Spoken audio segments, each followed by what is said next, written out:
What's up, everybody? Welcome to ITG Daily, the show that brings you the hottest in gaming news. I'm Drew Bosley. You can find me on Twitter at ArtisticGamer28, and that's the one, the only. It is Scott Savage. You can find him on Twitter at Savage. Scott, what's going on, buddy? I took a trip back in time. I was playing Splitgate again. Whoa, what? That's a turn of events. It's right next to Halo, but I loaded up Splitgate just to check it out. And still holds up. Yeah, it does. Dude, that was a cool actually, game. they copied a little bit more of Halo with Fiesta mode now. I'm surprised they get away with that. Have you heard of a little game called Stumble, guys? I'm surprised a lot of people get away with a lot of things. It's a unique turn of events and how some of this kind of spins out, and people can get away with it. I don't know. Weird trends, yeah. You remember when PUBG tried to sue Fortnite for copying them? Yeah, that didn't pan out either. So I had a laughable experience when I watched that. When I loaded up Fortnite after PUBG, that was funny. It was almost identical. It's one of those things. Dude, before we even get started, heads up right now over at InsideTheGame.ca and our YouTube channel at ITG. Steve and myself reviewed The Last of Us Part 1 Remastered for PS5. You can definitely swing by, check that out. Hit us up with a thumbs and a subscribe button. There would be very greatly appreciated. And you should definitely check out the review. Dude, it's The Last of Us. What do you want me to say? It's the remake. Yes, it is. It is. But let's get into it. As of today, you can join us live every day, Monday to Friday, 11 a.m. Eastern, over on twitch.tv/theofficial ITG, as well as YouTube at ITG. But if you can't join us live, hit us up later. InsideTheGame.ca, podcast services, and TV streaming networks around the globe. Scott, coming up on today's show. Dude, I can't believe it. It's another one. Another one bites the dust. It certainly has been a year full of studio purchases, and NetEase is the latest to acquire another studio this year. Facebook gaming app is shutting down already, and is Fortnite coming to VR?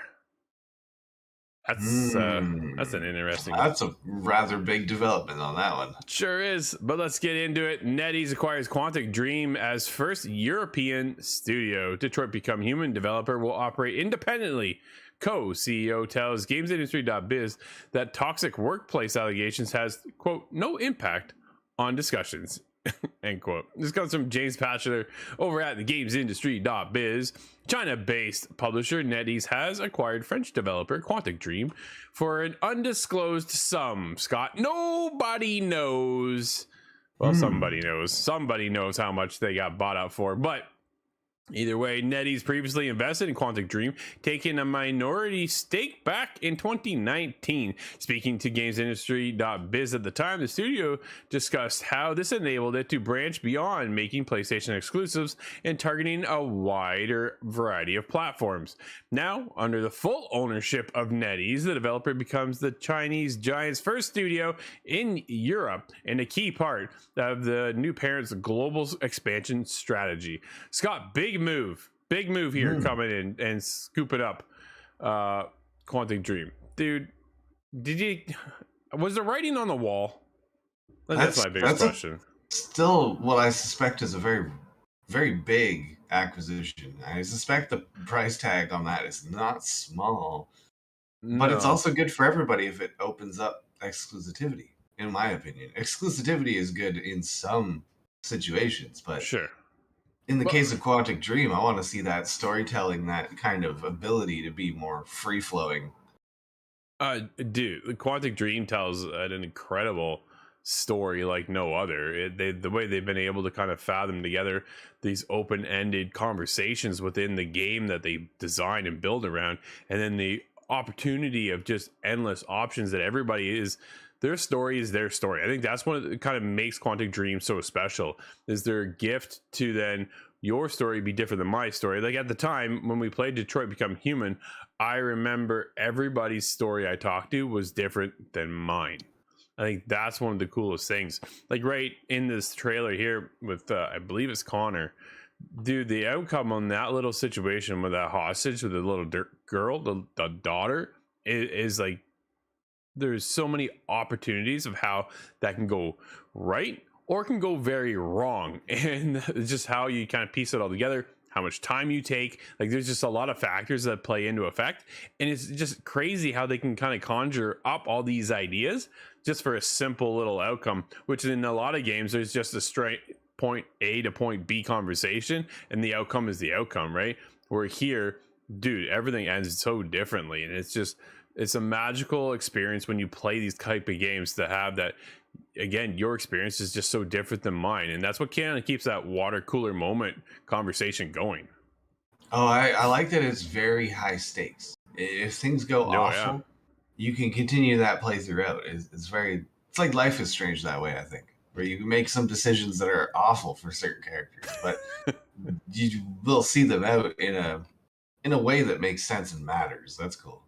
No, absolutely. I think that's the coolest thing about it, right? Is that the opportunity is there to kind of present itself within the game, and you have no idea whether this is the right choice or the wrong choice until it's too late.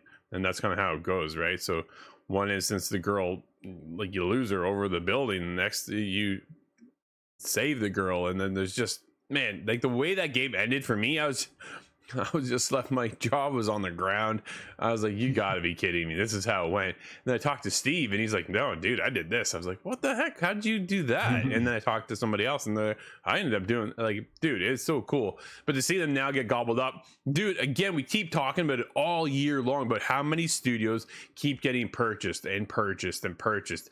To the point where who's left? Like NetEase is massive in the mobile space. Now they're starting to branch out into the console side of things as well, especially with picking up Quantic Dream. They also, dude, if you haven't kind of remembered, Star Wars Eclipse is on the rise too. That's coming in the near future. They just announced too, dude. What was that game they announced opening night live? Waves in the Deep or something like that. Remember that one? Oh, That was them yeah, as I remember the well. one you're talking about. So that's What was the coming title? next year. So like they have a couple projects already on the go. So NetEase is scooping in at the right time, I think, to then help them boost production and get these games out the door, hopefully faster. Especially Star Wars Eclipse, dude. I really want to know what's going to happen there. So Yeah. Oh, that storytelling kind of style on top of Star Wars. Well, yeah, Star Wars needs a good storytelling revival, in my opinion. dude, are you nervous at all though with the fact that another studio is purchased? Like we're losing independent developers.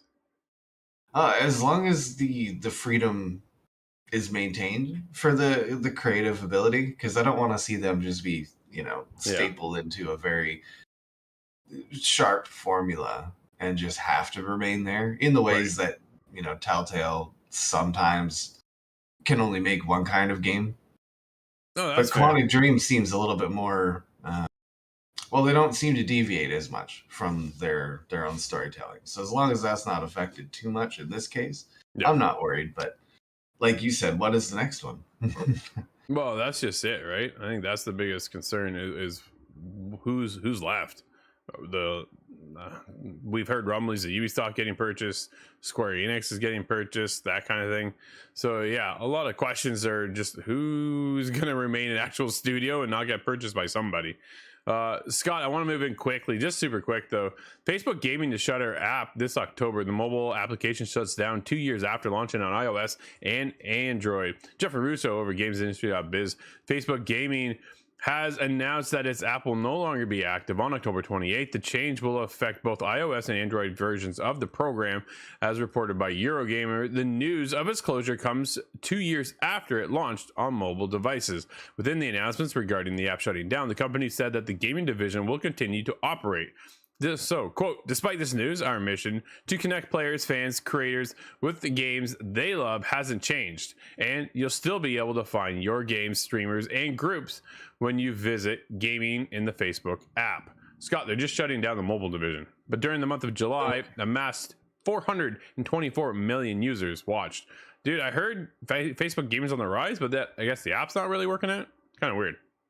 Yeah, I wasn't actually aware of the app. I haven't paid too much attention to Facebook gaming since that.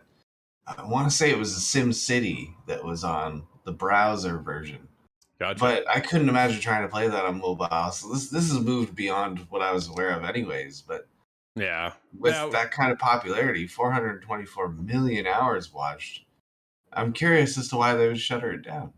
Yeah, me too. Absolutely. But Scott, speaking of popularity, Fortnite update includes mention of Oculus, suggests future Quest support. Scott. We'll see how it happens Now, here. is this for concerts and in-game events and the like? Is what I'm thinking. Is this a metaverse step? Maybe. This comes from Scott Hayden over at Road to VR. Fortnite doesn't natively support VR headsets. However, an update coming to the popular Battle Royale shooter today reportedly holds mention of Oculus, not Meta.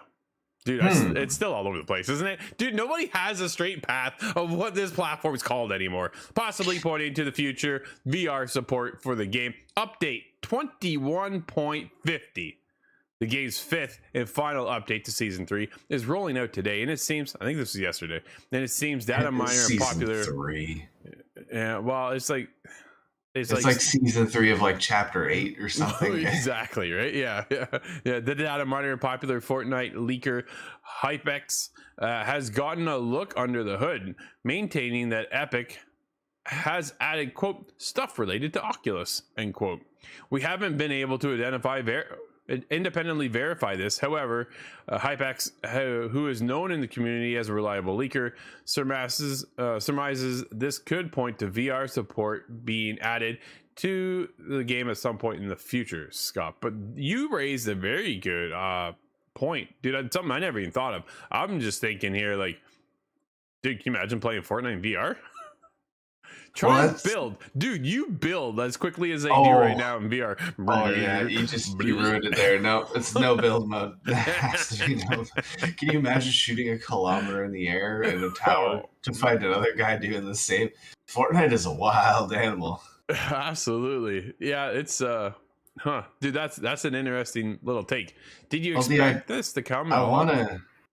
No, this one comes out of nowhere for me. But I want to try and just update.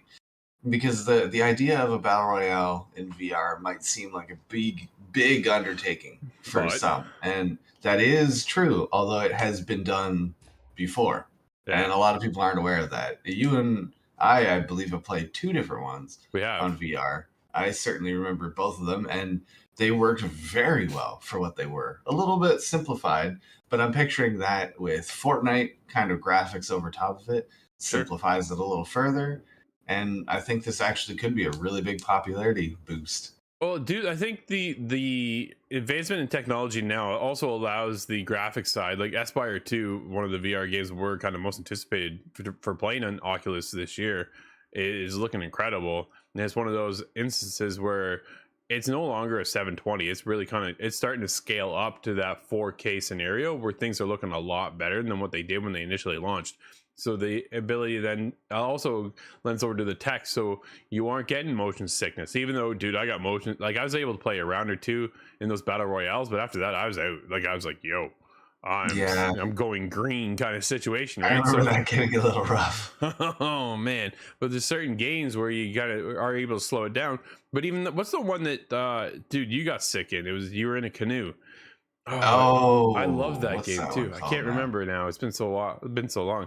But it was a stealth game. I think stealth games tend to gravitate towards VR because it is a slower pace. But when you get into a battle royale with something like so quick like Fortnite, I'm curious to see how that goes. But if Fortnite can manage the Go native on the Quest platform, like HypeX tweeted suggests, it's a pretty big deal. Fortnite on Quest 2 will not only stand a chance at eclipsing its largest VR supported competitors, Roblox and Minecraft, but also offer up competition to multiplayer VR experiences in games like Meta's Horizon platform, Rec Room, VR Chat, and Population 1.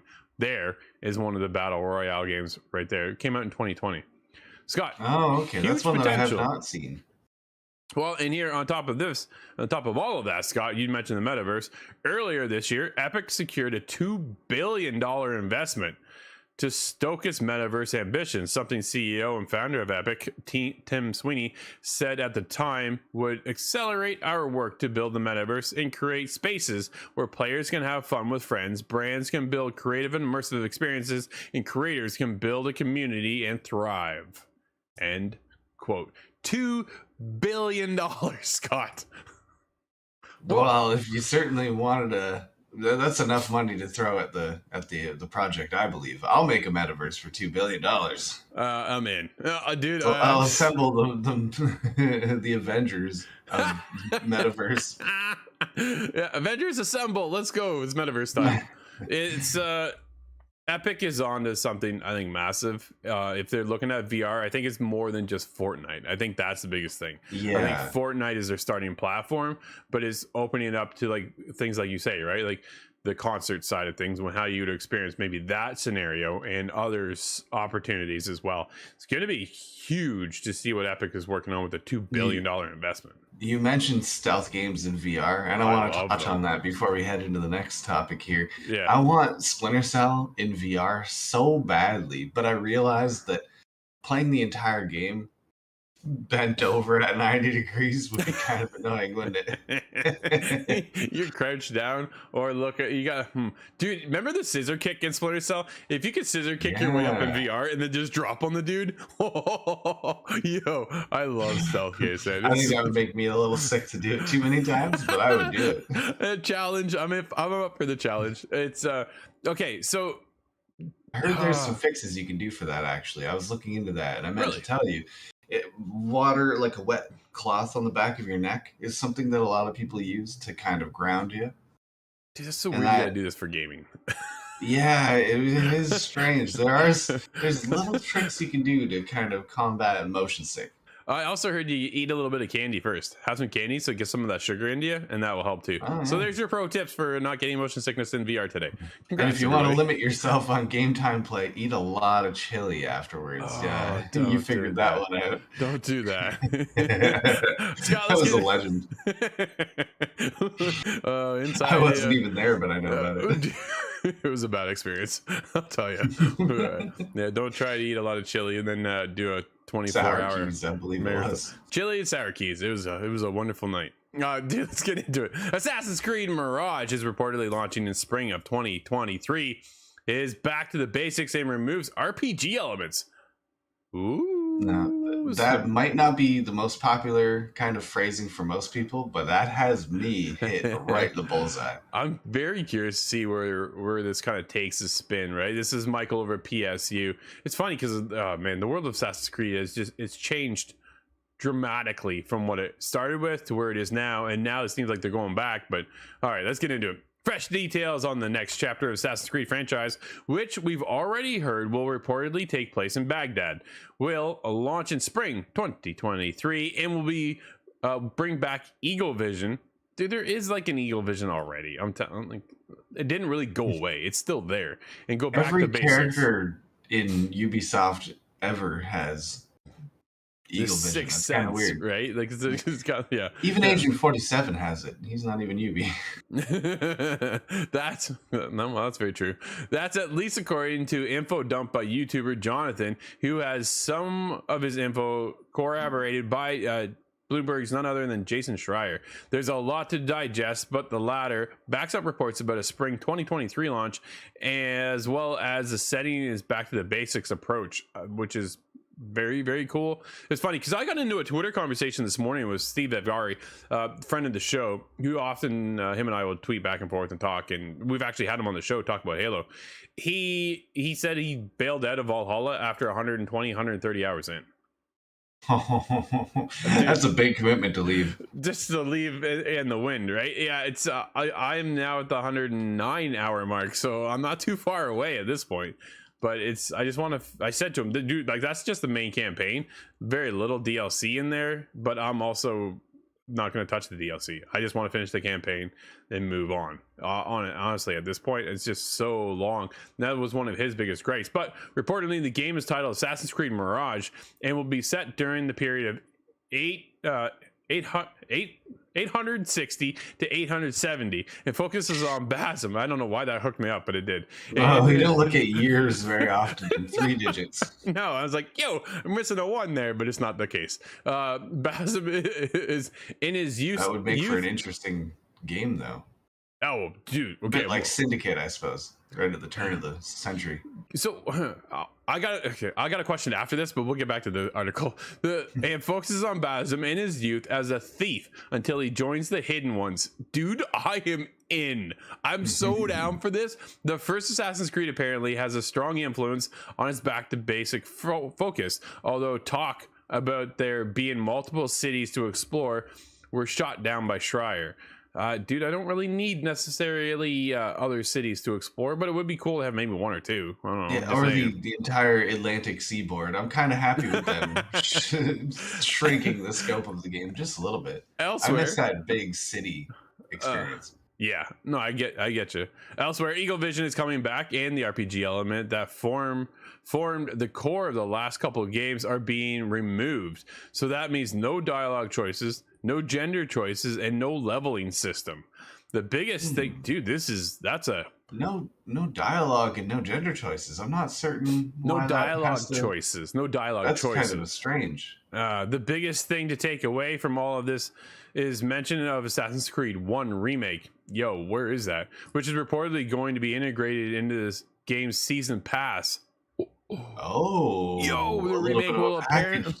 The remake will apparently utilize a lot of assets from Mirage and will be released a few months after AC Mirage. Take all of this info with a pinch of salt, as nothing has been confirmed by Ubisoft yet. However, dude, September 10th is the Ubisoft Forward event. We will be covering that live, and I guarantee we're going to see more on this then. Okay, Scott, let's get into the meat of it all, because it's a big step back if now we're removing the RPG elements. I get how much longer that takes to implement into the game and how much longer that makes the game as well, right? But now we're also losing dialogue opportunities as well. Dude, it is really going back to AC1 and AC2 of here is the story, go. Right? Yeah, it's an RPG, but there's one R to assume. You can't branch too far out. No. It's a little strange to lose dialogue choice, because I think that's something that's related to the scope of the game, no doubt. So being stripped out of there is kind of one of the early things you would pull, but I'm personally very happy to see the number system go away, because like you said, it's a lot of the time it's stitched in there as a means of extending the gameplay time, and Assassin's Creed has no shortage of content to play.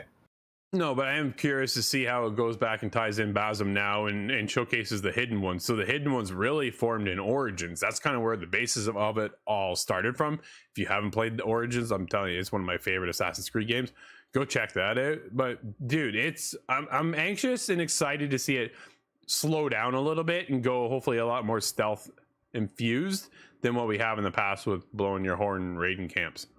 Yeah, that was strange. This is quite an experience, but not the Assassin's Creed I was looking for. Not exactly, right? I think that's the biggest thing. I don't think we'll be into 100 hours this time around either. Maybe we'll be closer to 20 or 30, and that I'm okay with. I think that'll be a great experience. Keep it short, concise, and have a ton of fun with maybe some replay opportunities would be nice, I think, as well. But Scott, taking the choice out kind of takes away from the replay, but it allows you to maybe have a streamlined kind of. Give me some good storytelling. Yeah. Well, Scott, why don't you give me the game releases for today, buddy? What do we have? We have Galaxy Life on PC, Scathe on PC, Call of the Angler on PC, Phantasy Star Online 2 is on PlayStation 4, and Train Life Railway Simulator is on PC. That sounds interesting. Yeah, I don't know. I saw very You're the little train about guy. It. I am the train guy. There's no doubt about it. I saw very little about it. It's we'll see. It's definitely looks a little. It might be the simulator for you, is what I'm thinking. No, the simulator games have their own genre of their own now. What did I say the other day? Oh, it was like a beer making simulator. I was like, what? Dude, it was a brewing company simulator. It was. Next? I'm telling you, I'm like, how you guys can just keep milking it all, don't they? But Scott, just like that, that's going to wrap up today's show, everybody. Thank you for hanging out with us as always. You can join us live at 11 a.m. Eastern, Monday to Friday over on twitch.tv/the official ITG, as well as YouTube at ITG. But if you can't join us live, hit us up later inside the game.ca, podcast services, and TV streaming networks around the globe. Until tomorrow, everybody, I'm Drew, that's Scott, and we'll see you inside the game.